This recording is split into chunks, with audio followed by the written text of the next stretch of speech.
జరుగుతున్న అవకతవకలు కావచ్చు, డొనేషన్స్ విషయంలో స్కామ్ అనొచ్చు. సో ఇవి నిజాల ఆరోపణల, లేకుంటే దీని వెనుకున్న నిజం ఏంటి? 1400 కోట్ల రూపాయల కుంభకోణం జరుగుతోంది, డబ్బులు వస్తుంది సార్. 2017 చెప్పండి.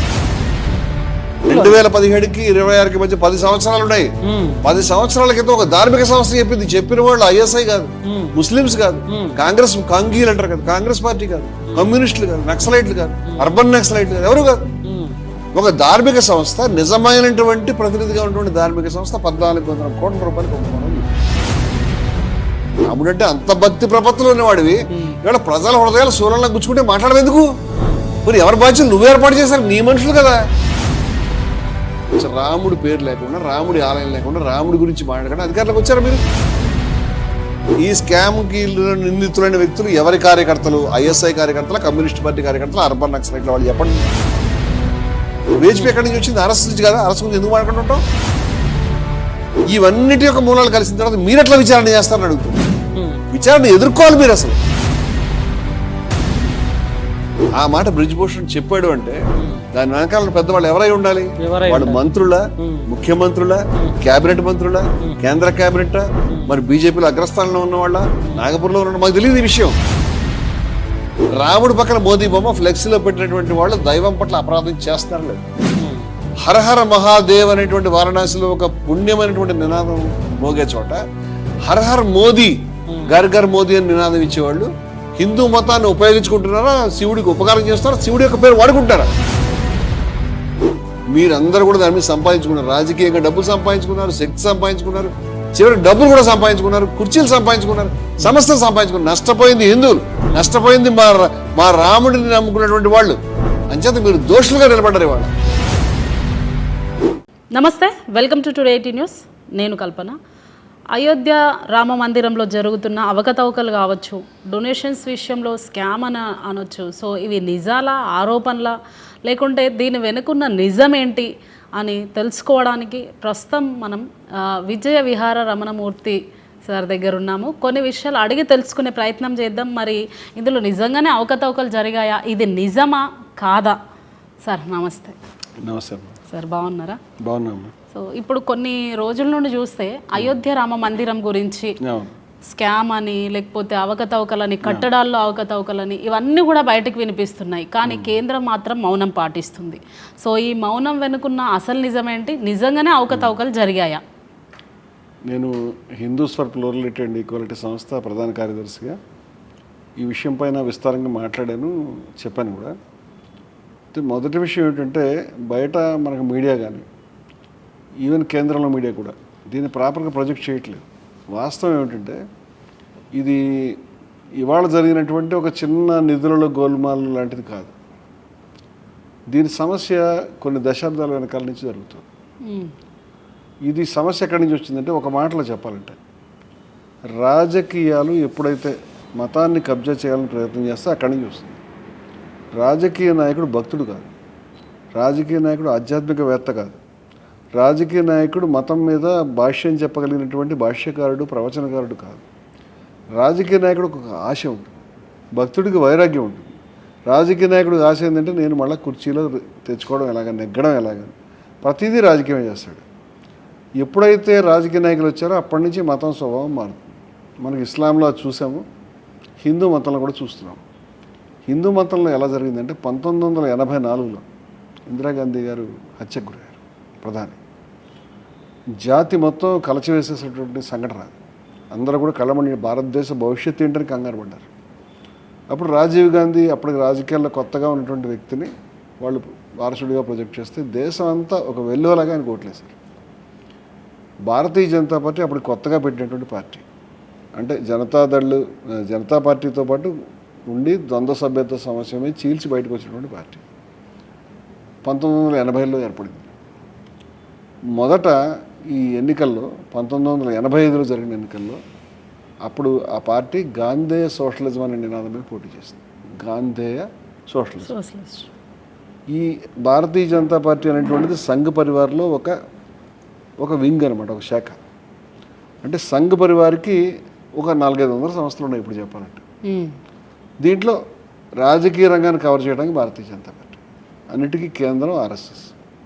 విశ్వ హిందూ పరిషత్, బజరంగ్ దళ్, లేకపోతే శిశు సరస్వతి విద్యామందిర్, లేకపోతే ఇంకో గిరిజనులకు సంబంధించినటువంటి కళ్యాణ్, వనవాసి కళ్యాణ్, ఇలాగ అనేక సంస్థలు ఈ యొక్క స్ఫూర్తితో కేంద్రంగా పనిచేస్తాయి. వాళ్ళ నిర్మాణం గురించి కూడా పెద్దగా బయట ప్రపంచానికి తెలియదు.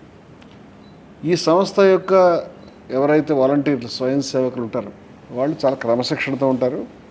గతంలో జనసంఘలో బలరాజ్ మాధవ్ గారు ఉన్నప్పుడు 2 స్వయం సేవకులను నిలబెట్టి ఆయన దగ్గరికి పంపించారు, మీరు డ్యూటీ చేయండి. ఒక ఆయన అటల్ బిహారీ వాజ్పేయి, మరొక ఆయన అద్వానీ. వీళ్ళిద్దరూ నిక్కర్లు వేసుకునే స్వయం సేవకులు. ఆయన దగ్గరికి వెళ్ళి రాజకీయ నాయకులుగా మారారు. అలాగే మన ప్రధానమంత్రి నరేంద్ర మోదీ గారు ఒక స్వయం సేవకుడు. ఆయన అప్పుడు కేశుభాయ్ పటేల్ గారు అని గుజరాత్ ముఖ్యమంత్రికి గురించి ఆర్ఎస్ఎస్ అంటే ఆర్ఎస్ఎస్ పంపించగలుగుతుంది అడ్రస్ వేసి. అలాగే గోవిందాచార్య అనేటువంటి ఆయన్ని రాజకీయాల్లో అప్పుడు వాజ్పేయి ప్రభుత్వంలో ఆయనకి అండగా ఉండడానికి పంపించారు. రామ్ మాధవ్ అని మన తెలుగు వాడిని రాజకీయాల్లోకి పంపించారు. అంటే వద్దు అంటే ఆగుతారు, పంపించమంటే వెళ్తారు. సో ఇదంతా ఒక సువ్యవస్థితమైన క్రమశిక్షణ కలిగిన వ్యవస్థ ఇది. వీళ్ళు గాంధీ, మీరు కింద స్థాయి స్వయం సేవకుడిని కలిపినా కదిపి అడిగితే గాంధీ మీద విషయం కక్కుతాడు. గాంధీకి వ్యతిరేకం వీళ్ళు. గాంధీ హత్యలో వీళ్ళ ప్రమేయం అది ఉన్నట్టుగా కోర్టులో నిరూపించడం సాధ్యం కాలేదు. ఎందుకంటే దానికి సంబంధించిన రికార్డ్స్ లేవు. అందుకని సర్దార్ వల్లభాయ్ పటేల్ గారు ఏం చెప్పారంటే, గాంధీని చంపినట్టుగా మీకు రికార్డు లేదు, కానీ మీరు ఏదైతే భావజాలం, విద్వేష భావజాలం, గాంధీని ఏ భావజాలం అయితే బలి తీసుకుంది దాన్ని మీరే సృష్టించారు అని చెప్పాడు. అంటే పరోక్షమైన బాధ్యత అనమాట. ఈ మాట ఆయన చెప్పింది గురు గోల్వాల్కర్ గారికి, ఆ రోజు సరసంఘ చాలక్కి. ఈ విషయాన్ని ఆర్ఎస్ఎస్ వాళ్ళే వాళ్ళ పుస్తకంలో వేసుకున్నారు. వాళ్ళిద్దరు ఉత్తర ప్రత్యుత్తరాలు వాళ్ళు ప్రచురించారు. సో ఆర్ఎస్ఎస్ ఏది కూడా డైరెక్ట్గా చేసే వ్యవస్థ కాదు. ఇప్పుడు గాంధీ సోషలిజం అంటే మీరు మొన్న చూశారు, దత్తాత్రేయ హోసబాలే అని ఆర్ఎస్ఎస్ ప్రధాన కార్యదర్శి సోషలిజం, సెక్యులరిజం ఈ 2 రాజ్యాంగంలో ప్రియాంబుల్లో చేర్చడం తప్పని ప్రకటన మొన్న డిసెంబర్లో ఇచ్చాడు. అవును. సో సోషలిజానికి వీడు వ్యతిరేకం, గాంధీ గారికి వ్యతిరేకం. కానీ గాంధీ సోషలిజం అనేది ముందుకు తెచ్చారు. చూడండి, గాంధీకి వ్యతిరేకం, సోషలిజానికి వ్యతిరేకం. ఇది 80లో. ఎప్పుడైతే 85 ఎన్నికల్లో 2 సీట్లు వచ్చేవాళ్ళకి, 2 సీట్లు రావడానికి దేశవ్యాప్తంగా ఇందిరాగాంధీ హత్య అనంతరం కాంగ్రెస్ పార్టీ పట్ల, రాజీవ్ గాంధీ పట్ల వచ్చిన సానుభూతి కారణం. దేశం అంతా ఒక వెల్లువలాగా ప్రతిపక్ష పార్టీలు తుడిచిపెట్టుకుపోయినాయి. ఆంధ్రప్రదేశ్లో వేరే సానుభూతి వచ్చింది. ఎవరికి? ఎన్టీ రామారావు గారికి. ఎన్టీ రామారావు గారిని నాదెండ్ల భాస్కర్రావు గద్దె దించడం, మళ్ళీ ప్రజలంతా ఉద్యమిస్తే ఆయన మళ్ళీ ఎక్కించడం జరిగినప్పుడు ప్రజల్లో ఈ కుట్ర పట్ల వ్యతిరేకత ఎన్టీ రామారావు గారి మీద సానుభూతి. అంచేత ఇక్కడ తెలుగుదేశం పార్టీకి బాగా సీట్లు వచ్చినాయి. అలాగే తెలుగుదేశం పార్టీతో పొత్తులో ఉన్నటువంటి బీజేపీకి కూడా ఒక సీట్ వచ్చింది. సో 2 సీట్లు మొత్తంగా దేశవ్యాప్తంగా బీజేపీకి వస్తే, 1 సీటు ఆంధ్రప్రదేశ్లో ఎన్టీ రామారావు గారి సానుభూతి వల్ల, మరొక సీటు ఎక్కడ గెలిచారు. దానివల్ల సంఘ్ పరివారంలో ఒక దిగ్భ్రాంతి వచ్చింది. 2 సీట్ల మన భవిష్యత్తు ఏంటి? ఇప్పుడు దీని గురించి మన విధానాన్ని మార్చుకోవాలి, గాంధీ సోషలిజం వద్దు అని పక్కన పడేశారు. పక్కన పడేసి కొత్తగా ఏమంటే టేకప్ చేశారంటే, ఇంకో మనం హిందూ మతానికి సంబంధించిన కార్డు తీసుకుందాం. సో ఏది తీసుకుందాం? రామజన్మభూమి తీసుకుందాం అని ఎల్కే అద్వానీ గారు, అంటే అగ్రనాయకుడు ఆయన, అంటే ప్రధాన అవ్వాల్సినటువంటి స్థాయి వాజ్పేయి, అద్వానీ ఇద్దరిది కూడా. ఆ మనిషి ఒక రథం తయారు చేసుకుని, ఈ రథం కూడా టయోటా కంపెనీది. అంటే ఆశ్చర్యం ఏంటంటే, వీళ్ళు స్వదేశీ జాగరణ మంచని మనం స్వదేశీ వస్తువులు వాడాలని చెప్తారు. వీళ్ళ రథానికి మాత్రం విదేశీ రథం అది, దానికి రాముడి పేరు పెట్టారు. అలాగే సర్దార్ వల్లభాయ్ పటేల్ విగ్రహం పెడితే దానికి చైనా నుంచి వస్తున్న వస్తువులు వాడతారు, మనకు మాత్రం స్వదేశీ చెప్తారు. అంటే ఈ వైరుధ్యాలు పట్టించుకోరు వాళ్ళు. టయోటాతో ఒక రథం తయారు చేసుకుని శ్రీరామ రథం అని ఆయన ఒక యాత్ర చేశాడు. ఆయన భారతదేశంలో ఎక్కడెక్కడ రథం తిరిగిందో అక్కడక్కడ మత కలవలు జరిగినాయి, అక్కడక్కడ నెత్తురు ప్రవహించింది. అంటే ఇది పాలసీలో ఒక మార్పు అనమాట. అంటే మీరు గమనించాల్సిన, రాముడి మీద భక్తితో, హిందూ మతం మీద ప్రేమతో జరిగిన మార్పు కాదు ఇది. 2 సీట్లే వచ్చాయే అనే కోపం మీద జరిగింది. ఈ సీట్లు తెచ్చుకోవాలంటే మార్గం ఏమిటి అనే ఉద్దేశంతో రాముడిని ఉపయోగించుకోవడం జరిగింది. ఇది ఒకటి అర్థం చేసుకోవాలి. అంటే భక్తి కాదు, మతం మీ ప్రేమ కాదు, అధికారం మీ ప్రేమ. అధికారంతో ఉన్న ప్రేమ ఉన్న వ్యక్తులు బొట్టు పెట్టుకుని జై శ్రీరామ్ నినాదంతో రథయాత్ర చేశారని అర్థం కదా.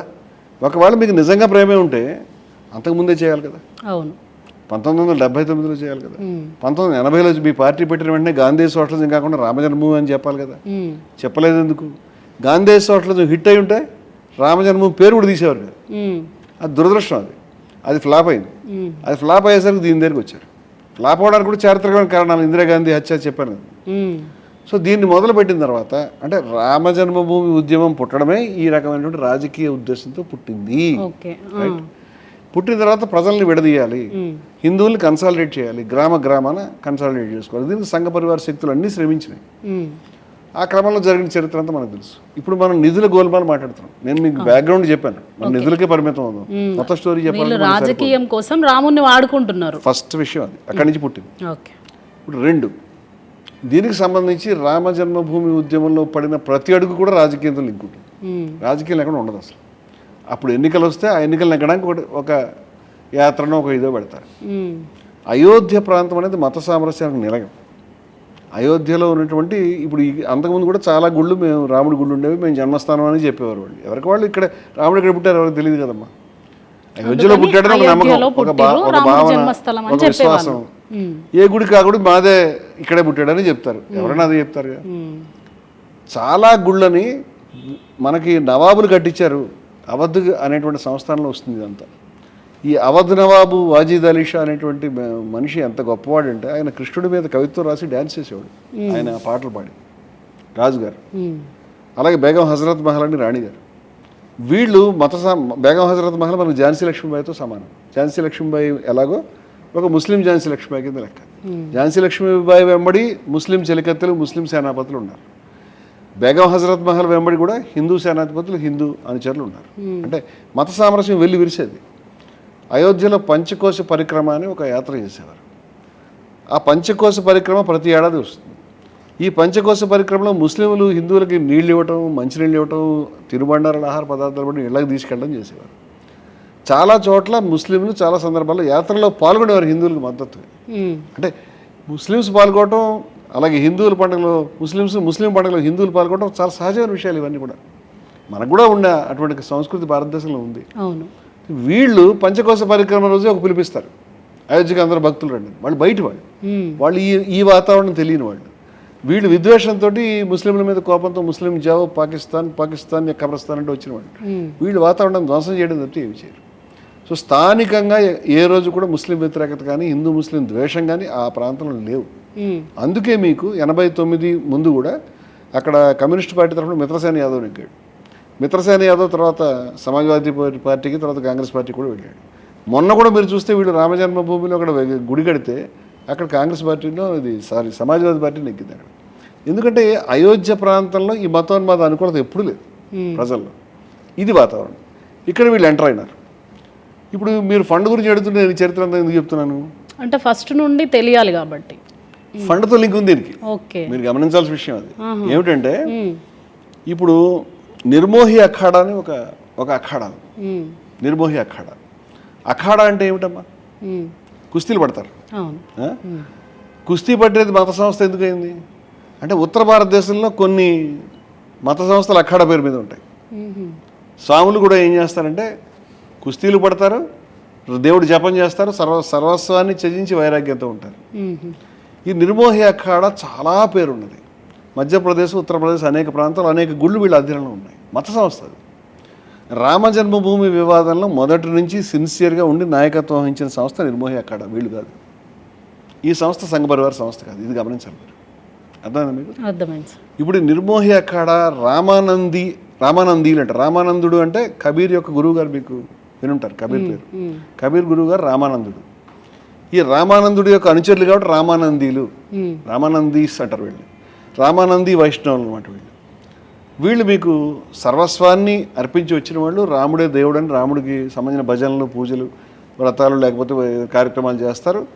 అలాగని కంప్లీట్గా కమిటెడ్గా ఉంటారు. వీళ్ళు ఈ రామజన్మ ఉద్యమంలో ఉన్నారు. ఎంత తీవ్రంగా అంటే వీళ్ళే నడిపించారు. కోర్టులో కేసులు వేసింది వీళ్ళు, ఉద్యమం నడిపించింది వీళ్ళు. అయితే వీళ్ళు బయట నుంచి వచ్చే శక్తుల పట్ల అనుకూలంగా లేరు. అంటే ఈ వైరుధ్యం ఎవరికి తెలియదు. ఇప్పుడు మీకు ఈ సమాచారం చెప్పేవాళ్ళు ఎవరు లేరు. ఇప్పుడు ఏంటంటే మీకు 2010 ప్రాంతంలో అలహాబాద్ హైకోర్టు తీర్పు వచ్చింది బాబ్రీ మసీద్ డిమాలిషన్ తర్వాత. ఈ హైకోర్టు తీర్పులో ఏం చెప్పారంటే, ఆ భూభాగం ఏదైతే బాబ్రీ మసీద్ స్థలం కూలిపోయిన తర్వాత ఉన్న స్థలం ఉందో, కూల్చిన తర్వాత ఈ స్థలాన్ని 3 భాగాలు చేశారు. 3 భాగాలు చేసి ఒక భాగం రామ్లల్లా అంటే విగ్రహం, రాముణ్ణి కూడా ఒక వ్యక్తిగా, దాని లీగల్ పరిభాషలో చెప్పాలంటే డైటీని కూడా ఒక లీగల్ ఎంటిటీగా, ఒక పార్టీగా ట్రీట్ చేస్తారు. సో రాముడిని ఒక పార్టీగా, రాముడికి 3వ వంతు, నిర్మోహి అఖాడాకి 3వ వంతు, మరొక 3వ వంతు ముస్లింలకు సంబంధించినటువంటి వాళ్ళ సున్నీ బోర్డు ఉంది, వక్ఫ్ బోర్డు కాదు, సున్నీ వాళ్ళది ఉంది, వాళ్ళకి.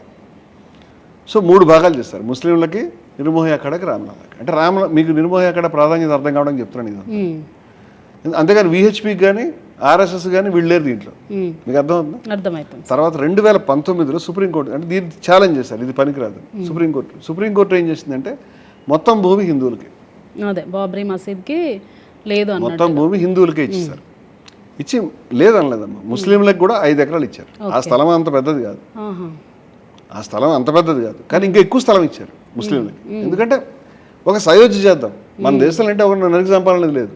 కోర్టు వాస్తవంగా చెప్పాలంటే ఒక సయోధ్య చేయడానికి ప్రయత్నం చేసింది. లీగల్గా ఇప్పుడు చాలామంది పెద్దలు ఏమంటారంటే ఇది లీగల్గా కరెక్టా కదా వేరే విషయం, కానీ దేశ ప్రజల్లో శాంతి తీసుకొచ్చింది. ఈ ఉద్యమంలో బాబ్రీ మసీద్ కూలక ముందు నుంచి కూడా దేశ ప్రజల మధ్య సయోధ్య ఐక్యత ఉండాలని పనిచేసినటువంటి వ్యక్తిని నేను. అనేక సందర్భాల్లో మేము మా జయభారత్ 2002 నుంచి ఉంది. నేను అంతకుముందు 91లో కూడా నేను శాంతి ప్రతిజ్ఞలు చేయించేవాడిని వ్యక్తిగతంగా. 2002లో మేము 5-6 లక్షల ప్రతిజ్ఞలు చేయించాం ఇంటింటికి తిరిగి, హిందువులు ముస్లింలు కొట్టుకోకూడదు. అట్లాగే మేము కంటిన్యూస్గా ఈ హార్మోనియస్ ప్రోగ్రామ్స్ చేసినామండి, నాకు చరిత్ర అంతా తెలుసు.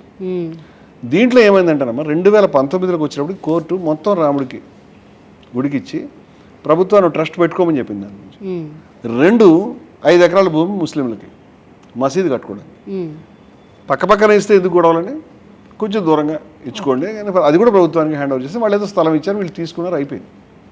అర్థమైందా?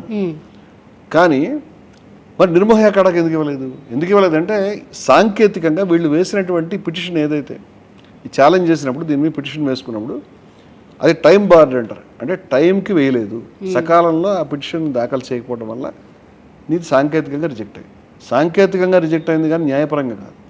మీరు పార్టీ కాదని అనలేదు, పైగా ప్రభుత్వం ఏర్పరచబోయే ట్రస్ట్లో నిర్మోహి అఖాడాకి కూడా ప్లేస్ పెట్టండి అని చెప్పారు వాళ్ళు. మీరు రిజెక్ట్ చేశాం కానీ మీది టైం బార్డ్ అయిపోయింది మీ యొక్క ప్లీ అని మీ దరఖాస్తుని తిరస్కరించారు. ఎందుకు? సకాలంలో మీరు దాఖలు చేయలేదండి, అది పెద్ద విషయం కాదు, కానీ కోర్టులో అలాంటి సాంకేతికమైన కారణాలు వస్తాయి. సో నేను ఇదంతా ఎందుకు చెప్తున్నా అంటే నిర్మోహి అఖాడా చాలా ఇంపార్టెంట్ అని చెప్పడానికి. నిర్మోహి అఖాడా రాముడి పక్షాన గుడి పక్షాన పోరాడినటువంటి ధార్మిక హిందూ సంస్థ. సరేనమ్మా? ఇప్పుడు మీకు ఫోటోకు చూపిస్తాను, ఒకటి చూడండి.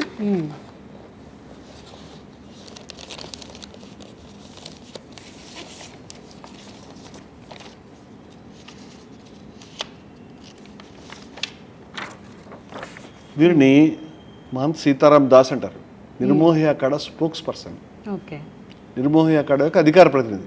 2017 ఇవాళ కాదమ్మా, 2017 ఇవాళకి ఎంత దూరం?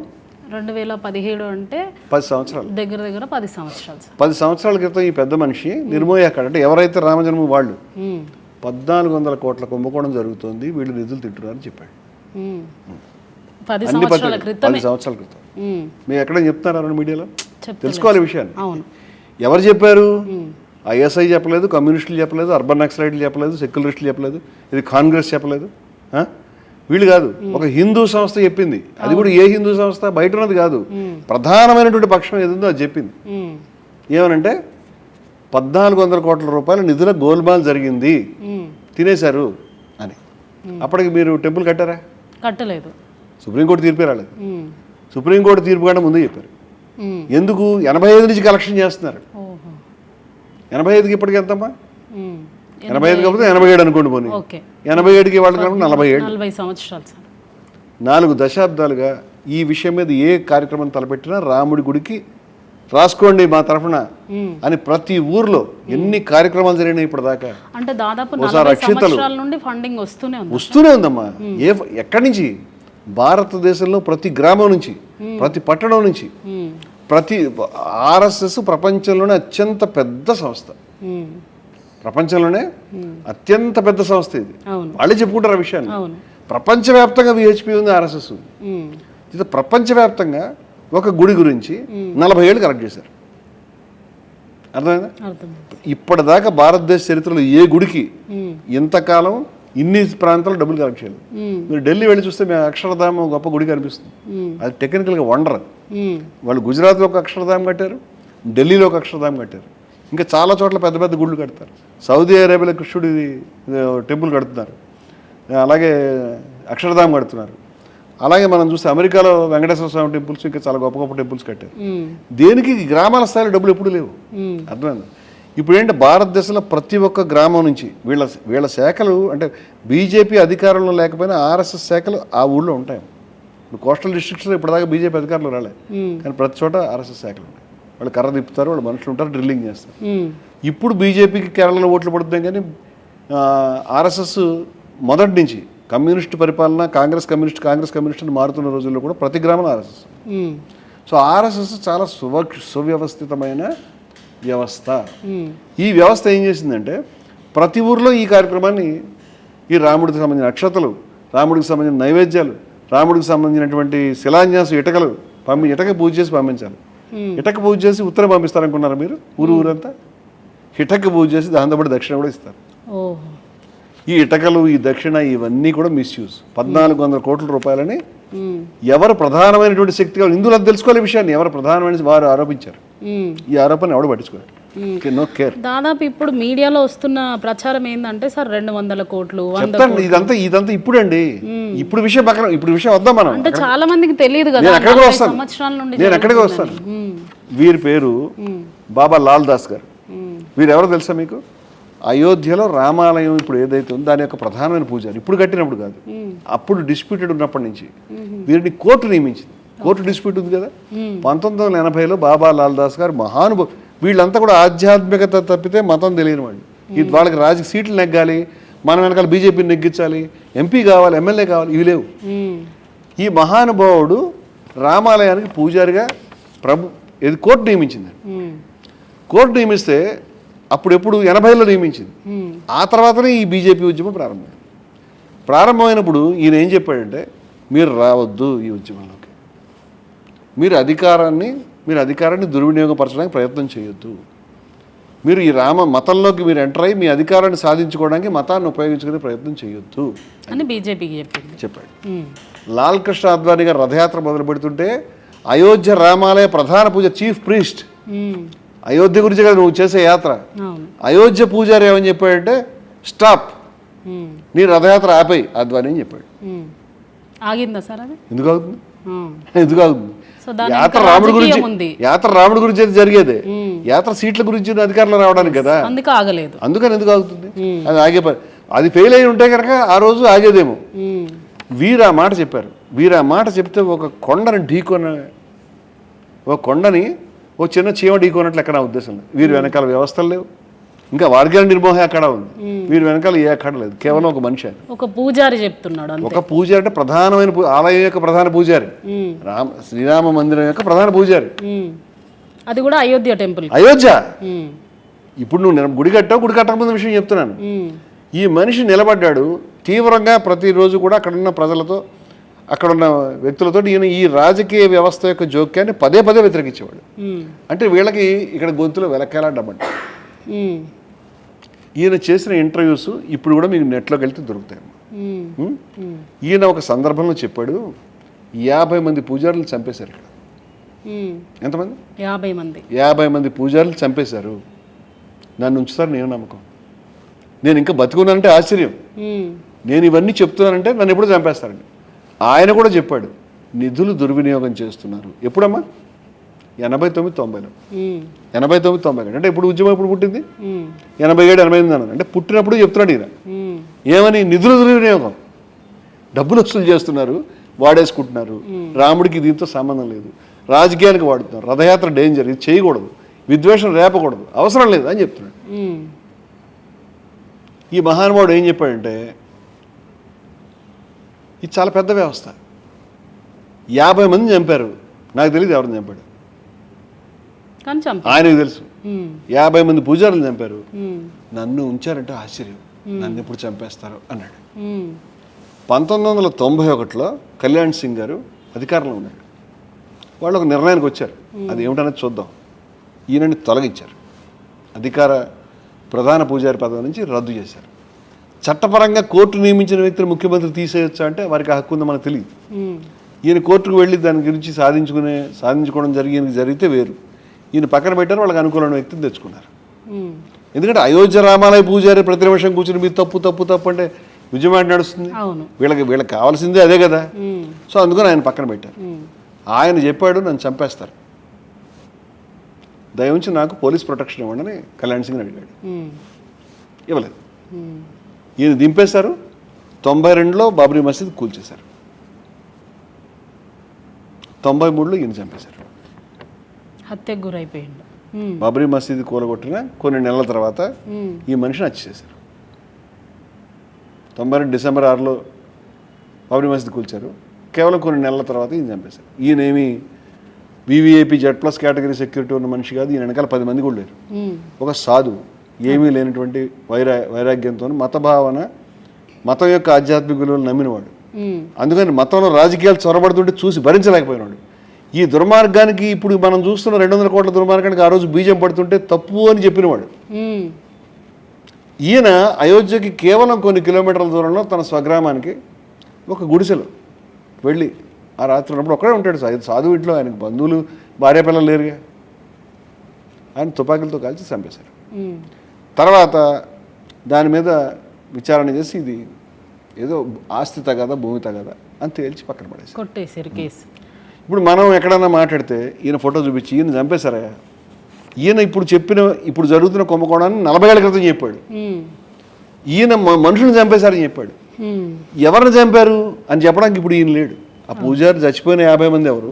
ఉమ్, ఎందుకంటే ఎన్నో చిన్న చిన్న ఆలయాలు ఉన్నాయి అక్కడ. అవును సార్. మరి వీళ్ళ వ్యవస్థకు అడ్డురాని వాళ్ళని చంపారా? 50 మందిని చంపారా? నిజంగా చంపారా? వాళ్ళ పేర్లు ఏంటి అడుగుదామంటే ఈయన్నే చంపేశారు. ఇప్పుడు ఏం చేయాలి? ఇప్పుడు ఈయన్ని చంపింది మనం అడిగామనుకోండి, ఆయన ఆస్తితగతలో చచ్చిపోయా అంటారు. నా ప్రశ్న ఏంటంటే ఆయన ఆస్తితగతలో చచ్చిపోతే నిన్ను ముందర రక్షణ అడిగాడు కదా, ఉమ్, ఇవ్వలేదు, కల్పి.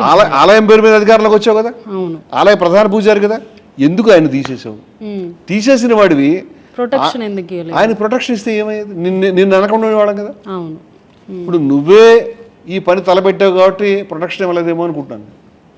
ఎందుకంటే ఉమ్, ఆ చంపిన వాళ్ళకి శిక్షలు పడ్డాయి, వాళ్ళు ఎక్కడ ఇవన్నీ మళ్ళీ పరిశీలించుకుంటూ వెళ్ళాలి. ఉమ్, ఇది రక్తంతో తడిసినటువంటి నిధుల గోల్మాల్ అధికారపు చరిత్ర. ఇది చిన్న విషయం కాదు. ఉమ్, ఇంకా చెప్తాను. ఉమ్,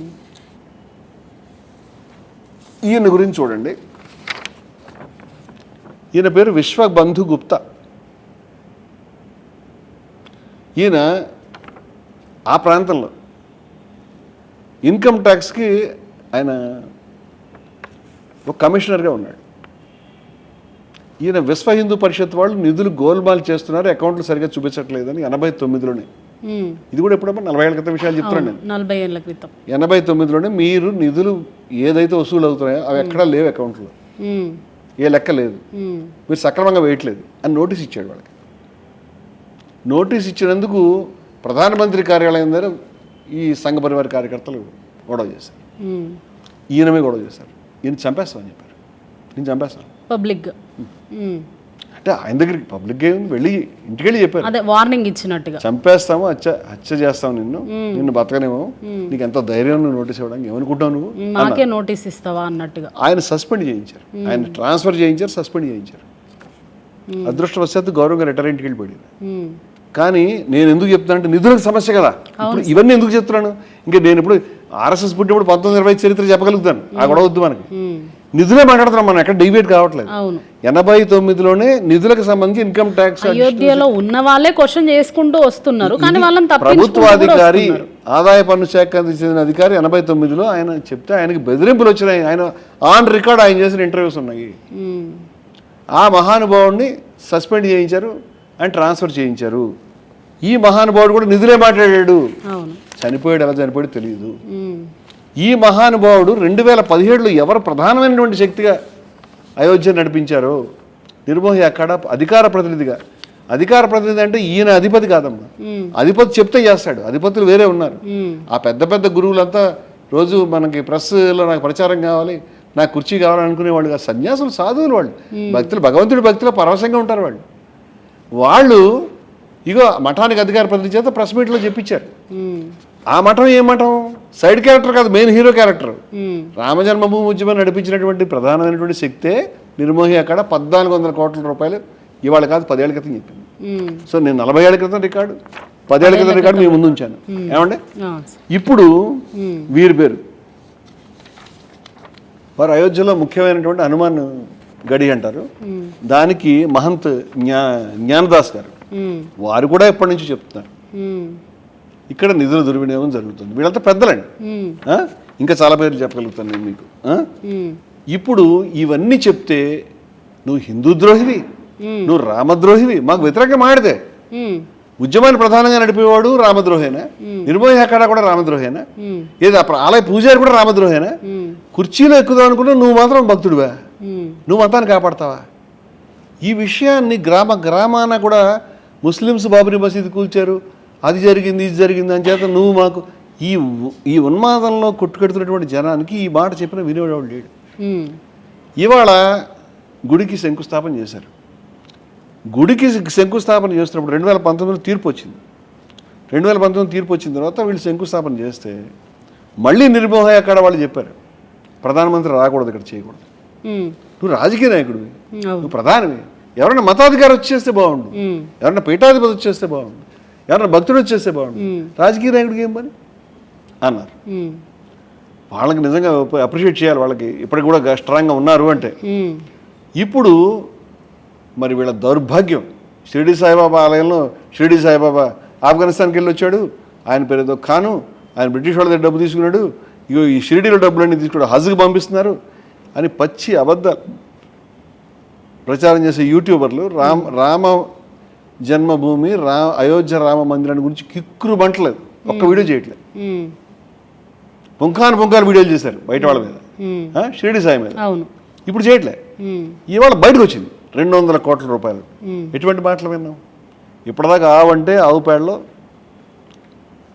పేడలో మనకు చాలా ఎరువు ఉంది, మనం పొలంలో చల్లుకుంటే బాగా ఇది వస్తుంది, పంచగవ్యం దాంట్లో కలుపుకుని తింటే కూడా అని, ఇలాంటి రకరకాల. ఫస్ట్ టైం ఆవు పేడ వల్ల ఇంకో ఉపయోగం కూడా తెలిసింది. ఆవు పేడలో డబ్బులు దాచారు, ఆవు పేడలో డబ్బులు దాచారు, లెట్రిన్లో డబ్బులు దాచారు, లేకపోతే ట్యాంకులో డబ్బులు దాచారు, గడ్డిమెట్ల కింద డబ్బులు దాచారు, టీవీ కెమెరాలకు అడ్డం నిలబడ్డారు, నోట్లో కట్టలు పెడితే ఆ నోట్ల కట్టల్లో ఇంకా ఎక్కువ నోట్లు కుక్కేసి అవన్నీ కూడా ₹1,00,000 కట్టలోనే ₹1,50,000 తీసుకుని ఆ బ్యాంక్ దాకా వెళ్ళడం, 50,000 జోలెట్టుకుని 1,00,000 డిపాజిట్ చేయడం. ఇలాంటి నాటకాలు ఎన్ని వేయచ్చో అన్నీ వేశారు. ఎవరు? ఈ ట్రస్ట్కి సంబంధించిన వాళ్ళు. ఈ ట్రస్ట్ని ఎవరు ఎంపిక చేశారు? మీరు చెప్పండి. ఎవరు చేశారు సార్? ప్రధానమంత్రి నరేంద్ర మోదీ. కోర్టు చెప్తే నరేంద్ర మోదీ స్వయంగా తన మనుషులతో తయారు చేసిన ట్రస్ట్ ఇది. వీళ్ళు దొంగలను తేలితే నీకేం బాధ్యత లేదా? కనీసం కంటితుడు ప్రకటన కూడా చేయలే ఆయన. ఇప్పుడు వీళ్ళ మనుషులే కదమ్మా, విహెచ్పి యొక్క అంతర్జాతీయ ఉపాధ్యక్షుడు ఏదో ఆయన చంపత్ రాయ్ అనేటువంటి పెద్ద మనిషి నియమించింది ఎవరు? మీరే నియమించారు. మోదీ గారు వెళ్తే పక్కన కనిపించేది ఆయన. మొత్తం సమస్తం మెయింటైన్ చేస్తుంది ఆయన. ఇప్పుడు ఫస్ట్ టైం మహిపాల్ సింగ్ ఎవరో ట్రస్ట్కి సంబంధించినటువంటి వ్యక్తి ఇక్కడ గోల్మాల్ జరుగుతున్నాయని మాట్లాడితే ఆయన్ని సస్పెండ్ చేసింది ఈయన. ఈ పనులన్నీ చేసిన తర్వాత వీళ్ళు ప్రధానమంత్రి మోదీ సెలెక్ట్ చేసినటువంటి ఈ టీం సెలెక్ట్ చేసినటువంటి టీము, ప్రధానమంత్రి మోదీని ఎవరు సెలెక్ట్ చేశారు? ఆర్ఎస్ఎస్. అవును, ఆర్ఎస్ఎస్ కార్యకర్త. ఇప్పుడు ఆర్ఎస్ఎస్ బయటకు వచ్చి అంటుంది దీంట్లో దొంగలు ఎవరు తేలాలి? నువ్వే దొంగవే. నువ్వు దొంగలందరినీ నియమించింది నువ్వే, తయారు చేసింది నువ్వే. ప్రభుత్వం ఎవరిది? యోగి ఆదిత్యనాథ్ ఎక్కడి నుంచి వచ్చారు? ఇప్పుడు నేనేమన్నానంటే మీరు నియమించి మీ వాళ్ళు దీంట్లో కళంకితులని తేలిన తర్వాత 200 కోట్లు అన్నారు మొదట. తర్వాత దీంట్లో మేము విచారణ చేస్తున్నాం, యోగి ఆదిత్యనాథ్ గారికి డైరెక్ట్గా రిపోర్టు సిట్ అనేది ఏర్పాటు చేశాను. సిట్ ఏం చేస్తుందమ్మా? దర్యాప్తు చేస్తుంది. దర్యాప్తు చేయడానికి ఎఫ్ఐఆర్ ఉండాలిగా, ఎఫ్ఐఆర్ లేదు. ఫస్ట్లో ఎఫ్ఐఆర్ రాలేదు. ఎఫ్ఐఆర్ లేకుండా దర్యాప్తు ఎట్లా చేస్తారు అసలు? మీరు మామూలుగా ఏ పోలీస్ స్టేషన్కి అయినా వెళ్ళి అడగండి. ఫస్ట్ నేరం జరిగితే ఎఫ్ఐఆర్ అంటే ఏంటమ్మా? ఎఫ్ఐఆర్ అంటే ఏం జరిగింది, ఫస్ట్ ఇన్ఫర్మేషన్ రిపోర్ట్ చేయడం. అవును, ప్రాథమిక సమాచార నివేదిక, ప్రథమ సమాచార నివేదిక. అంటే ఆ పాయింట్లో అక్కడ ఏం కనిపించిందో అది రాసుకుని ఆ కంప్లైంట్ సంతకం పెడితే వచ్చేది. దీని మీద దర్యాప్తు చేసిన తర్వాత ఛార్జ్ షీట్ వేస్తారు. ఆ తర్వాత న్యాయస్థానంలో విచారణ జరుగుతుంది. ఇదే కదా మనకు తెలిసిన ప్రొసీజర్. ఇక్కడ ప్రొసీజర్ ఏంటంటే ఎఫ్ఐఆర్ లేదు, కానీ సీఎం గారు డైరెక్ట్గా తన మనుషుల్ని పంపించి విచారణ చేస్తున్నాడు. ఎవరిని ఆయోజిత అటు వెళ్ళొద్దని చెప్పాడు. అంటే ఇది సక్రమంగా జరుగుతుందని అడుగుతుంది. కొన్నాళ్ళు అయిన తర్వాత ఎఫ్ఐఆర్ కూడా చేశాము. ఇదిగో ఈ 200 కోట్లు కాక నుంచి 7.5 కోట్లకి తగ్గించారు. 7.5 కోట్లని ఇప్పుడు ఏదో 70 లక్షలు 80 లక్షలు దొరికాయంటారు. ఎవరి దగ్గర? చంపతరాయ్ గారి డ్రైవర్ దగ్గర ఎవడో అసిస్టెంట్ దగ్గర దొరికింది. ఆ అసిస్టెంట్ ఏమన్నా మనకు అరెస్ట్ చేసి చూపిస్తారు, న్యాయం జరిగింది, మోదీ గారు ఊరుకోడు, యోగి ఆదిత్యనాథ్ ఊరుకోడు, వాళ్ళిద్దరు కూడా భార్యలను లేని వాళ్ళే, వాళ్ళు అవినీతికి పాల్పడడం జనాలందరూ ఎక్కించారు కదా బాగా. ఆయన 10 లక్షల సూట్ వేసుకున్నా, ఆయన దేశంలో పారిశ్రామికవేత్తలతో కలిసి తిరిగినా, వాళ్ళకి అనుకూలంగా వ్యవహరించినా, రఫేల్ కుంభకోణం ఏం వచ్చినా సరే ఆయన డబ్బులు తిండవు. ఇది జనం మైండ్లో ఉంది.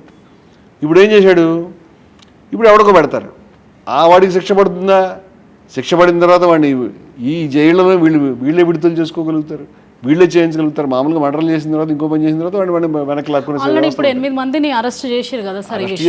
అరెస్ట్ చేసిన తర్వాత విచారణ జరగాలి, విచారణ చేసిన తర్వాత కన్విక్షన్ శిక్ష పడాలి, శిక్ష పడిన తర్వాత దాన్ని మీరు ఇంప్లిమెంట్ చేయాలి. అసలు వాళ్ళే నిజం ఇది కావాలి. నేను అడుగుతున్న విషయం ఏంటంటే, అసలు కొండంత విషయం ఉండగా, ఏనుగంత విషయం ఉండగా ఏనుగు తోకమే విచారణ చేస్తాడు. 40 ఏళ్ల నుంచి ఆరోపణలు వస్తున్నాయి, నిజమా కాదా? ఎవరు చేశారు ఆరోపణ? పాకిస్తాన్లో చేశారా? ముస్లిమ్స్ చేశారండి? లేదే, వాళ్ళ గొడవలు ఉన్నారు. కమ్యూనిస్టులు చేశారా? కమ్యూనిస్ట్ పార్టీ ఎప్పుడైనా ప్రకటన చేసింది? లేదే. కాంగ్రెస్ చేసింది? లేదే. నిర్మోహి అఖాడా చేసింది. నిర్మోహి అఖాడాని ఏమంటాం? నిర్మోహి అఖాడాని హిందూ వ్యతిరేక అంటావా? అనగలుగుతారు కూడా వీళ్ళు. అంటే దేశ ప్రజలకు చెప్పాలి ఈ విషయం. నిజమైనటువంటి హిందువులు ఎవరైతే ఉన్నారో, మేము Hindus for plurality and equality సంస్థ, మేము హిందువుల యొక్క ప్రతినిధులు, మేము మాట్లాడుతున్నాం బయటకు వచ్చి. నువ్వు హిందువు కాదంటే వాడు దొంగల హిందువులా? అంటే దొంగతనం వద్దు, విద్వేషం వద్దు అని చెప్పేవాడు హిందువా? మతాల మధ్యలో నిర్మోహి అఖాడా స్పష్టంగా మతానికి అనుకూలంగా, మత సాంప్రదాయాలకి భక్తితో పనిచేసిన సంస్థ. వాళ్ళు చెప్తా ఉన్నారు దొంగతనం, ఇవాళ కాదు 10 ఏళ్ళ నుంచి చెప్తా ఉన్నారు, అనేక మంది చెప్తా ఉన్నారు. కమల్ నయన్ దాస్ గారిని ఇప్పుడు ఈ ట్రస్ట్కి నాయకుడు కాబోయేటువంటి మహానుభావుడు ఆయన చెప్పాడు ఏమని, ఎవరు విచారణ చేస్తున్నారో వాళ్ళే దొంగలని చెప్పాడు. ఎవరు విచారణ చేస్తారంటే సిట్టు వాళ్ళు విచారణ చేస్తారు, వాళ్ళు దొంగలని కాదు అర్థం.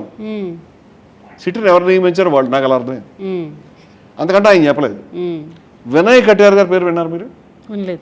వినయ్ కటియార్ గారు బజరంగ దళ వ్యవస్థాపకుడు, ఆయన అక్కడ ఎంపీ అనేక సార్లు. ఆ మహానుభావుడు అంటే ఆయనే బజరంగ దళ ఎంపీగా వినయ్ కటియార్ సుప్రసిద్ధుడు భారతదేశం అంతా కూడా. ఆయన బజరంగి కటియార్ అని అంటారు.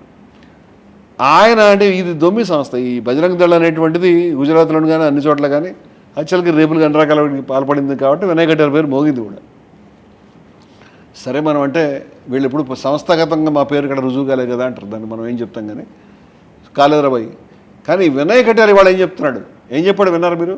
సబ్కా సబ్ చోర్ హే అని చెప్పాడు. అంటే అందరికి అందరు దొంగలే. అందరిలో ఎవరున్నారు? యోగి ఆదిత్యనాథ్ ఉన్నాడా? మోడీ. నేను తెలుసుకుందాం అనుకుంటాను వినయ్ కటియార్ గారిని. వినయ్ కటియార్ గారు మనం చెప్పాడు, నేను ప్రైమ్ మినిస్టర్ని కలిశాను.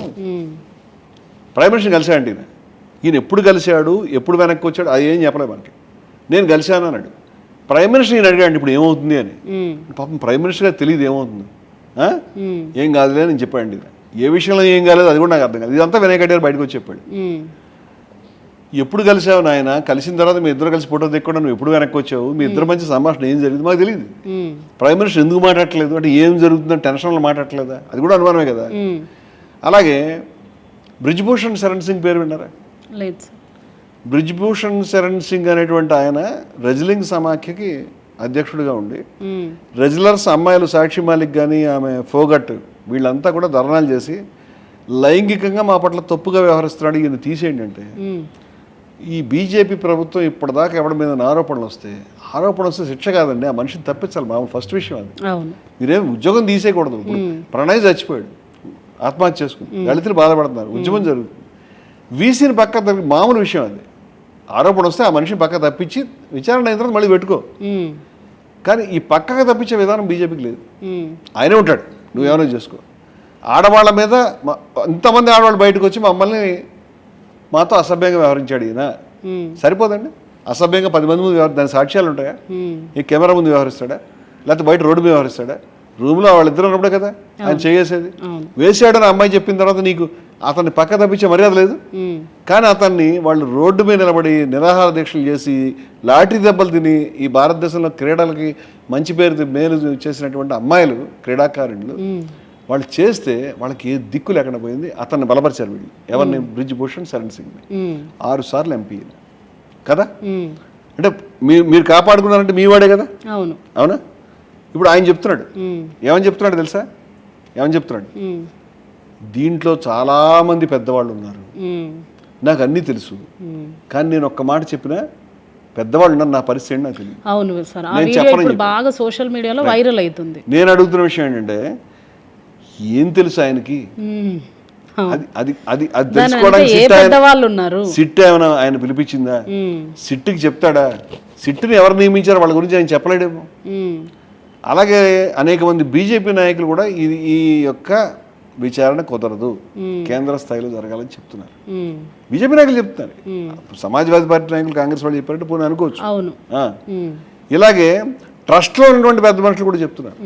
అసలు ఇది ఇది అతి దారుణంగా నడిపారని ఆయన రిపన్ మిశ్రానే ఎవరో ఆయన చెప్పాడు. అసలు వ్యవస్థే కాదు, ఇది చాలా దారుణంగా ఉంది పరిస్థితి. అంచేత ఇన్ని అంటే వ్యవస్థ లోపల వ్యవస్థ బయట మీలో ఉన్న వాళ్ళు కూడా చెప్తా ఉన్నారు. ఈ బ్రిజ్భూషణకు తెలిసినటువంటి పెద్ద మనుషులు ఎవరిని చూసి లోకంలో నీ మీద ఆరోపణలు వచ్చి నీ మీద లైంగిక ఆరోపణలు వచ్చినప్పుడు ఏమీ లెక్క చేయకుండా బాజాప్తా తిరిగినోడివి, దేనికి భయపడుతున్నావు నువ్వు? నిన్ను భయపెట్టగలిగినాడు వాడు. అపోజిషన్ భయపెట్టలేకపోయింది, రెగ్యులర్లు భయపెట్టలేకపోయారు, పత్రికలు భయపెట్టలేకపోయినాయి. ఎవరు అండగా ఉన్నారో వాళ్ళని చూసి భయపడుతున్నావా? అంటే వాళ్ళే దొంగల? అంటే నీకు ఎవరు సపోర్ట్ ఇచ్చారు? వాళ్ళు దొంగల. ఫస్ట్ లో ఎవరు సపోర్ట్ ఇచ్చారో ఇప్పుడు వాళ్ళని చూసి భయపడతారు. ఎవరు సపోర్ట్ ఇచ్చారో వాళ్ళు దొంగలు, వాళ్ళని చూసి నువ్వు భయపడుతున్నావు. ఎవరు సపోర్ట్ ఇచ్చారు ఆయనకి? బీజేపీ సపోర్ట్ ఇచ్చింది, prime minister Narendra Modi support ఇచ్చాడు. అంచేత ఈ మాటలకు అర్థాలు ఏమొస్తాయని ఈ స్థాయిలో కుంభకోణం ఉంది కాబట్టి మేము దీనికి పరిష్కారం ఒకటే చెప్తున్నాం. మీకు నమస్కారం, ఎవరు దొంగలో వాళ్ళు విచారణ చేయడానికి వీళ్ళు. సంఘ్ పరివార్ యొక్క వ్యవస్థ విహెచ్పి, సంఘ్ పరివార్ యొక్క మనుషులు వీళ్ళు, ప్రైమ్ మినిస్టర్ మోడీ ఎంపిక చేసిన మనుషులు వీరు. వీళ్ళ మీద మీరు విచారణ చేయటం అంటే దొంగల ముఠా నాయకుడు ఎవడన్నా దొంగలను పట్టిస్తాడా? పట్టాడు కదా. పట్టియాడు. మీరు అంటే నన్ను అంటున్నావు అని, నిన్ను అంటలేదు, ఆరోపణలు. ఇప్పుడు ఒక జడ్జి గారి ముందు ఒక కేసు వస్తే ఆ జడ్జి గారికి ఏదన్నా దూరపు చుట్టరిగా ఉందని తెలిస్తే ఆయన దాన్ని విచారణ చేయడు. ఆ జడ్జి గారికి ఒకవేళ కనుక చేసినా కరెక్ట్ అయిన తీర్పు రాదు, నేను చేయడమ్మా, సంప్రదాయం అది. ఇప్పుడు నాట్ బిఫోర్ మీ అంటారు. ఏంటంటే ఆ జడ్జి గారు ఒకప్పుడు లాయర్గా ఉన్నప్పుడు ఈయనకి కేసు వాదించాడు, ఇద్దరికి ఫ్రెండ్షిప్ ఉంది, నాట్ బిఫోర్ మీ అని ఆయన వెళ్ళిపోతాడు, ఇంకో జడ్జికి ఇస్తారు. సంప్రదాయం చెప్తున్నాను నేను. అలాగే ఒక టెండర్లు ఓపెన్ చేసి ఆయన ఉన్నాడు, వాళ్ళ మేనల్డ్ ఎవడో టెండర్ వేస్తే ఈయన తప్పుకుంటాడు. టెండర్ అక్కడ వేయకూడదు, ఆయన తీసుకోరు అసలు టెండర్, మీకు సంబంధం ఉండకూడదు. ఇది ఇంత క్లియర్గా ఉంది. అన్ని వ్యవస్థలు ఎలా ఉన్నప్పుడు ఇవాళ నేరారోపణ మీకు సంబంధం మీ సంఘ పరివార వ్యక్తులు 40 ఏళ్ళ నుంచి జరుగుతోంది, మీరు విచారణ చేస్తారంటే ఎలాగ? అందుచేత సుప్రీంకోర్టు అంటే అన్ని వ్యవస్థలను వీళ్ళు నాశనం చేశారు. వ్యవస్థలు ఉన్నాయని నేను అనుకోవట్లేదు, కానీ ఇంకే దిక్కులేదు. అంతే సుప్రీంకోర్టుకి దండం పెట్టి అడుగుతున్నాం, అయ్యా మీరు మీ యొక్క ప్రత్యక్ష పర్యవేక్షణలో ఒక సిట్టింగ్ జడ్జిని పెట్టి మీకే రిపోర్ట్ చేసే విధంగా ప్రతి ఒక్క దాన్ని 40 సంవత్సరాల చరిత్రని, 40 సంవత్సరాలుగా ఏం జరిగింది, ఎన్నిసార్లు శిలాన్యాసం చేశారు ఆయన చెప్పాడు. ఎవరు కమల్ నయన్ దాసే చెప్పాడు ఒకసారి, ఏమనంటే సైకిళ్ళ మీద ఉండేవాళ్ళు కార్ల మీద తిరుగుతున్నారు, ఏమీ లేని పురుగడుసులో ఉండి 3 అంతస్తులు ఇల్లు కట్టారు ఈ ప్రాంతంలో, శిలాన్యాసకు వచ్చిన ఇటకలను వాడారు, ఏది 2 కోట్ల రూపాయలకు భూమి కొని 10 నిమిషాలు తిరగకుండా 18.5 కోట్లకు ఆలయానికి అమ్మారు.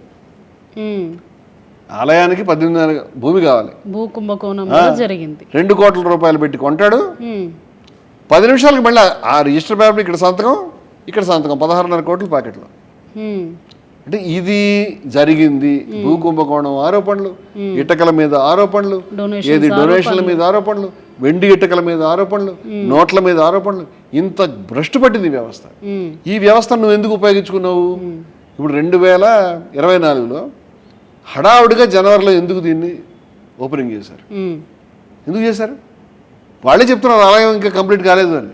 కంప్లీట్ అయిన తర్వాత చేసేది ఉంటుంది. ఏమంత అర్జెంట్ ఏమొచ్చింది? రాముడికి ఏమైనా ఎన్ని సంవత్సరాల నుంచి లేని అర్జెంట్ ఇప్పుడు వచ్చిందా? ఎందుకు వచ్చిందంటే ఎన్నికలు వస్తున్నాయి, వారికి తెలుసు. ఎన్నికలకు ముందు యుద్ధమైనా చేయాలి, గుడిని ఓపెన్ చేయాలి, ఏదైనా చేస్తే కానీ నెగ్గలేము. అంటే మీ రాజకీయాల్లో కావడానికి రాముడి గుడి ఓపెన్ కాకుండానే ప్రధానమంత్రి గారు కూర్చొని ఓపెన్ చేశాడు. ఆలయం యొక్క పవిత్రత, హిందూ మతం యొక్క పవిత్రతను ఏమీ పట్టించుకోలేదు. ఆలయాలు ఎక్కడా కూడా హిందూ మతంలో దాంట్లో ఫోటోలు తీయడానికి అనుమతించరు. ఎక్కడ లేవమ్మా ఫొటోస్. పూరి ఆలయానికి, కంచి ఆలయానికి, మధురై ఆలయానికి, లేకపోతే మన తిరుపతి మూల విరాట్కి, లేకపోతే భద్రాచలంలో మూల విరాట్కి ఫోటోలు తీశారు ఇప్పటిదాకా? తీయలేదు. మరి తీయడం అనేది హిందూ మతంలో లేదే. వీడియోలు తీయడం, ఫోటోలు తీయడం. మోడీ గారు కూర్చుని వీడియోలు తీశారు అంటే దేని గురించి తీశారు, ఎందుకు తీశారు, ప్రచారం కావాలి. ఎందుకు తీశారంటే మోడీ గారికి ప్రచారం కావాలి. అంటే భక్తి కాదు, గుడి కాదు, రాముడి యొక్క గుడి ఓపెన్ కావాలి, రాముడి యొక్క గుడి ఎలాగైనా అది కాదు, నేను ఎలాగైనా ప్రధాని కావాలి అది. అందుకని గుడి కంప్లీట్ అవ్వకుండానే ఓపెన్ చేయటం. ఇవాళ ఆ గుడి కంప్లీట్ కాలేదు కాబట్టి వర్షాకాలంలో వర్షం పడడం మొదలుపోయింది. ఏమయ్యా ఇంత అధ్వానం కట్టావా గుడి అంటే, లేదు అధ్వానంగా కట్టలేదు, పైన ఇంకో ఫ్లోర్ వేస్తే ఆగుతుంది అంటున్నారు. ఇంకా కంప్లీట్ కాలేదు కాబట్టి చేసేది ఉంటివి, కంప్లీట్ చేసిన తర్వాత ఎవరు వద్దన్నారు నిన్ను? రామభక్తులు అందరూ మాకు అయోధ్యలో టెంపుల్ కావాలి అన్నారు కదా సార్. టెంపుల్ కావాలని ఎప్పటి నుంచో అంటున్నారండి. నీ ఎన్నికల ముందే చెప్పలేదు దాని గురించి. అంటే కంప్లీట్ చేసి ఇస్తావని చెప్పాలి కదా నువ్వు దాన్ని ఎందుకు ఓపెన్ చేస్తావు? ప్రజల బాధ చూడలేక. అబ్బా ప్రజల బాధ చూడలేక అంటే ఆ ఎన్నికల ముందే ప్రజల బాధ చూడలేకపోయారు, కొంచెం ముందు ఓపెన్ చేయాల్సింది అలాంటప్పుడు. ఇది సిల్లీ ఆర్గ్యుమెంట్. ఎందుకంటే ఈ ఒక్క పని కాదు, రాముడితో కలిసి ఫ్లెక్సీలు పెట్టుకున్నారు. ప్రజలు అడిగారా మేము రాముడి పక్కన మోదీ గారిని చూడాలనుకుంటున్నామని? మేము రామభక్తులం కాబట్టి పెట్టుకున్నాం. రామభక్తులు అయితే రాముడి పక్కన పెట్టరే, అది కూడా రాముడిని ఇన్ఫీరియర్, రాముడు నీ భుజాల మీద ఇలా వాలినట్టు పెట్టరే. ట్రంప్ గారు ఉన్నారు, వారు క్రిస్టియన్ కదా. యేసుక్రీస్తు ఆయన మీద ఇలా ఒరిగినట్టుగా ఆయన ఎప్పుడైనా పబ్లిసిటీ మెటీరియల్ వాడతాడా? పెట్టలేదు. పోనీ ఎవరైనా పెడతారా ఎక్కడైనా? మరి ఈయనెందుకు రాముడు తన మీద ఒరిగినట్టుగా ఉన్నటువంటి బొమ్మల ప్రచారం? రామున్నే మోడీ మోస్తున్నాడు ఇప్పుడు అది చూస్తే అట్లనే అనిపిస్తుంది. రాముడికి ఈయన భరోసా, రాముడికి ఈయన ఆలంబన. రాముడు ఈయనకు కాదు, రాముడికి ఈయన దారి చూపిస్తాడు. ఆ బొమ్మలు వచ్చినాయి, కానీ రాముడు ఈయనకి దారి చూపిస్తాడు, బొమ్మలు రాలే. అదే కాకుండా మనం నితిన్ నబీన్ చూసినటువంటిది చాలా దుర్మార్గమైన చేస్తా. హనుమంతుడిని జెండా పెట్టి ఎగిరిపించారు. అదే ఒకవేళ చేస్తే ఊరుకుంటారా సార్? ఎందుకు ఊరుకుంటారు? ఇతర పార్టీల నాయకత్వంలో, ఇతర పార్టీ అధికారంలో ఉన్నప్పుడు బంగ్లాదేశ్లో జరుగుంటే బంగ్లాదేశ్లో హిందువులు చచ్చిపోవడానికి వీళ్ళే కారణం. ఇతర పార్టీల నేతృత్వంలో అయోధ్యలో గుడిలో కూర్చుంటే వాళ్ళే కారణం. ఇతర పార్టీల నేతృత్వంలో కూడా అయోధ్యలో కనుక కుంభకోణం జరిగితే వాళ్ళే దొంగలు, మేము భక్తులు. ఇదే కదా. సరే రాజకీయాల్లో పరస్పరం ఆరోపణలు ఏమైనా చేసుకోవచ్చు. నేను దాన్ని ఇతర పార్టీలని వీళ్ళ పార్టీలు కొట్టుకోండి బాగా, మాకు అభ్యంతరం లేదు. మేము కాంగ్రెస్ పార్టీ కాదు, సమాజ్వాదీ పార్టీ కాదు, కమ్యూనిస్ట్ పార్టీ కాదు. మీరేంటే మతాన్ని వదిలిపెట్టమని చెప్తున్నాను నేను. మతాన్ని వాడకండి దయవుంచి. మీరేంటంటే మతాన్ని వాడుతున్నారు, అది రాజకీయానికి మతాన్ని వాడుతున్నారు. ఆంజనేయ స్వామి గంతులు వేసుకుంటూ బీజేపీ జెండా పట్టుకోవాల్సిన పనిలే. ఫ్లెక్స్ మీద నరేంద్ర మోదీని రాముడిని పెట్టిన తర్వాత ఆ ఫ్లెక్స్కి ఉన్న జెండాలన్నీ బీజేపీ కదా. అవును, ఎలా పెడతావు నువ్వు? రాముడికి బీజేపీ జెండా ఎట్లా పెడతావు? రాముడిని బీజేపీ పార్టీలో చేర్చారు మీరు. అవసరమా? అంత ధైర్యం ఉందా?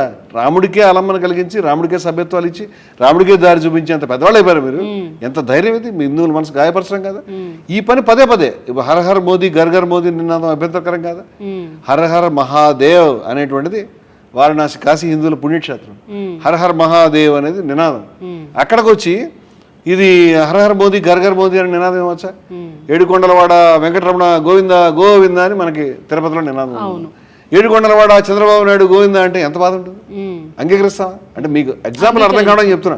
చేసి నేరం చేశారు వీళ్ళు. అక్కడ మేము వారణాసిలో గంగాపుత్రుడు అని మొదలు పెట్టాడు. ఇవాళ పుష్కరాలు వచ్చినాయి. మొన్న పుష్కరాలు వస్తే వీళ్ళ కేంద్ర ప్రభుత్వం వాళ్ళు తీసినటువంటి శాంపిల్స్లోనే ఈకోలీ బ్యాక్టీరియా అంటే మన లెటర్లో ఉంటుంది, అది ఎక్కువ ఉందని తెలియదు. గంగా నదిలో అందరు భక్తులంతా పుణ్యత స్నానాలు చేసేటువంటి చేయించారు. ఎందుకు వచ్చింది అది? యోగి ఆదిత్యనాథ్ గారు ఒడ్డు మీద టాయిలెట్లు కట్టించి గొట్టాలు డైరెక్ట్ గంగలో పెట్టాడు. ఆ ఫోటోలు పేపర్లు వచ్చినాయి. ఒక పుష్కరాన్ని నువ్వు నిర్వహించలేవు, దాంట్లో జనం చచ్చిపోయారు.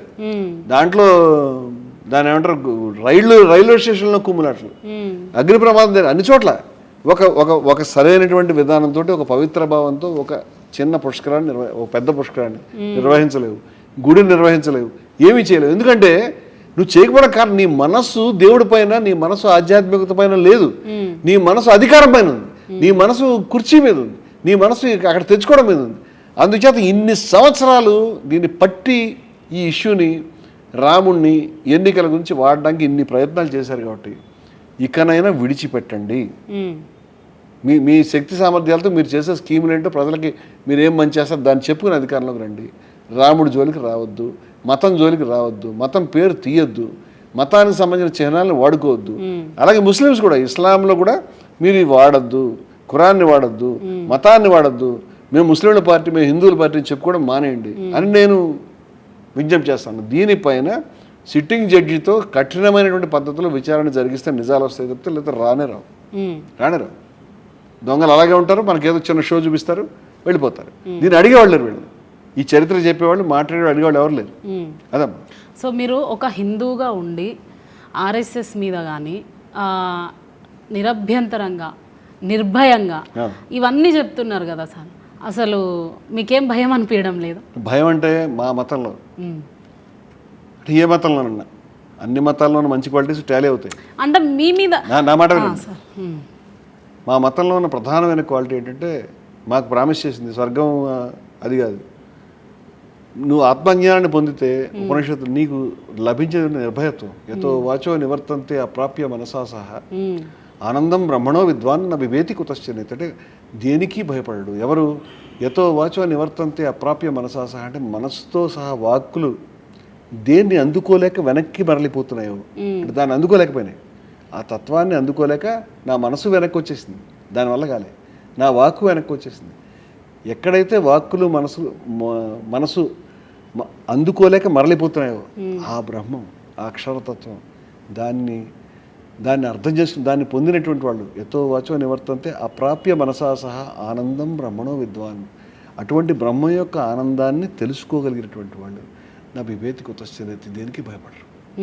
అంటే దేనికి భయపడకుండా ఉండేటువంటి నిర్భయత్వాన్ని మతంలో ఉన్నటువంటి గొప్ప విలువలు మాకు ప్రామిస్ చేస్తున్నాయి. దేనికైనా భయపడితే మొట్టమొదటి నువ్వు మతస్థుడు కాదు, ఎవరినైనా ద్వేషిస్తే మతస్థుడు కాదు, ఎవరినైనా కనుక నువ్వు తక్కువ ఈయన ఎక్కువ నేను తక్కువ అని అసమానత్వం చెప్తే మతస్థుడు కాదు. ఇవన్నీ మతంలో గొప్ప విలువలు. దీన్ని అనుష్ఠించేటప్పుడు ఇక భయంకి మనకి పోయేదే ఉంది. ఏదైతే బాబా లాల్దాస్ గారి గురించి మనకి ఇందాక చెప్పుకున్నాం, ఆ మహానువాడు తను చంపేస్తారని తెలుసు, సిద్ధపడ్డాడు. గాంధీ గారికి తెలుసు చంపేస్తారని, సిద్ధపడ్డాడు. ఆయన ముందు బాంబు పేలింది, అందరూ పారిపోయారు, అక్కడ కూర్చున్నాడు. అందరూ వచ్చి బాంబు పేలింది, నువ్వు నీ మీదే, అక్కడెక్కడో పేలింది, ఇప్పుడు నువ్వు చచ్చిపోయేవాడివి, నువ్వు భయంతో పారిపోవాలి కదా, ముందర కింద దాక్కోవాలి కదా, వాడు ముందుకు వచ్చి తుపాకులు కాల్చొచ్చు కదా. ఆయన నవ్వి ప్రార్థనా సమావేశంలో చచ్చిపోవడం కంటే గొప్పే ఉన్నారు. ఎందుకంటే ఈ నిర్భయత్వమే మతం నీకు ప్రామిస్ చేస్తుంది.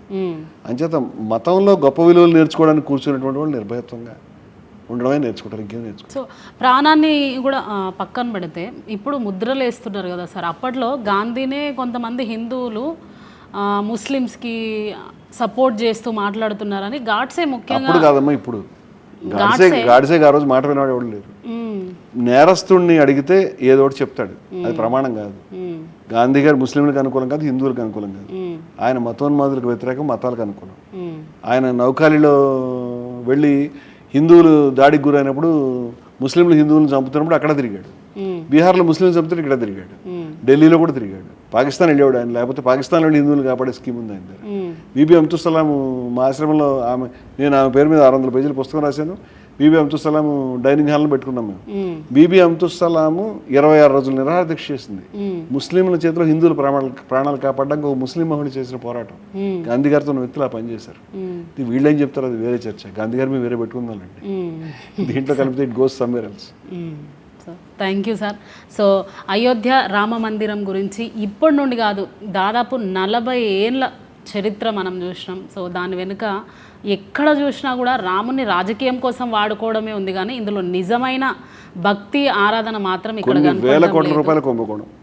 సార్ కొన్ని వేల కోట్ల కుంభకోణం. ఇప్పుడు చూసినట్టయితే దాదాపు 100 కోట్లు 200 కోట్లు అంటున్నారు. ఒక ఏటీఎం మాదిరిగా 40 సంవత్సరాల పాటు డబ్బులు తీసుకోవడానికి పదే కార్యక్రమాలు ఇచ్చి ఉపయోగించుకున్నారు. అధికారం, డబ్బు పొందాలి, అధికారం పొందాలి, అదే పని చేశారు. అంచేత నిరంతరం వాళ్ళకి డబ్బు ప్రవహించింది. సో దీని వెనుక ఎక్కడ చూసినా సార్ మీరు చెప్పింది మొత్తం చూసుకుంటూ వస్తే 40 సంవత్సరాల నుండి కూడా ఆర్ఎస్ఎస్ ఉండి రాముని అడ్డం పెట్టుకొని రాజకీయం చేయడం తప్ప ఇక్కడ నిజంగా రామునికి పూజలు అందుతున్నాయా అనే మాట కూడా అసలు నమ్మడానికి కూడా లేదు అసలు. సో చూసినాం కదా ఇందులో ఉన్న నిజాలన్నీ కూడా. ఇది ఇప్పుడు జరుగుతున్న కుంభకోణం కాదు, దాదాపు 40 ఏళ్ళ నుండి జరుగుతున్నా కూడా నిజమైన హిందువులు ఎవ్వరు కూడా క్వశ్చన్ చేయకుండా ఉండడం చాలా దౌర్భాగ్యం అసలు. సో ఇది మనం తెలుసుకున్నాం కదా ఇందులో ఉన్న నిజాలన్నీ కూడా. Sir thank you so much sir. మీరు ఎంతో నిర్భయంగా ఒక హిందువు అయి ఉండి, చాలామంది హిందూస్ మనకెందుకులే ఇది అని అనుకుంటున్నారు, కానీ మీరు ఉన్నది ఉన్నట్టుగా చెప్పడం, క్వశ్చన్ చేయడం చాలా థ్యాంక్ యూ సో మచ్. ఎందుకంటే ఇది ప్రజలకు తెలియాలి, ఎవరి కమ్యూనిటీ వాళ్ళే సరి చేసుకోవాలి అన్నది ఈ నినాదం కూడా చాలా గొప్పగా ఉంది సార్. మీరు హిందూ ముస్లిం గురించి అయినా ఎప్పుడైనా సరే కులాలకు అందరు కలిసి ఉండాలని మీతో నేను చాలా ఇంటర్వ్యూస్ చేసిన అన్నిట్లో కూడా మీరు చాలా బాగా చెప్తారు. కానీ ఆర్ఎస్ఎస్ వాళ్ళని చూసుకున్నట్టయితే ఎన్నో మతాల మధ్య చిచ్చులు పెట్టడం, రాముడి మీద రాజకీయం చేయడం, ఇవన్నీ కాకుండా అయోధ్య టెంపుల్లో ఇంత పెద్ద స్కామ్ జరిగింది కూడా మీరు ఉన్నది ఉన్నట్టు ప్రజలకు చెప్తూ చూపించినందుకు కూడా థ్యాంక్ యూ సో మచ్. ఇంకో ఇంటర్వ్యూతో మళ్ళీ మీ ముందుకు వచ్చేస్తాను. అంతవరకు చూస్తూనే ఉండండి టుడే 18 న్యూస్.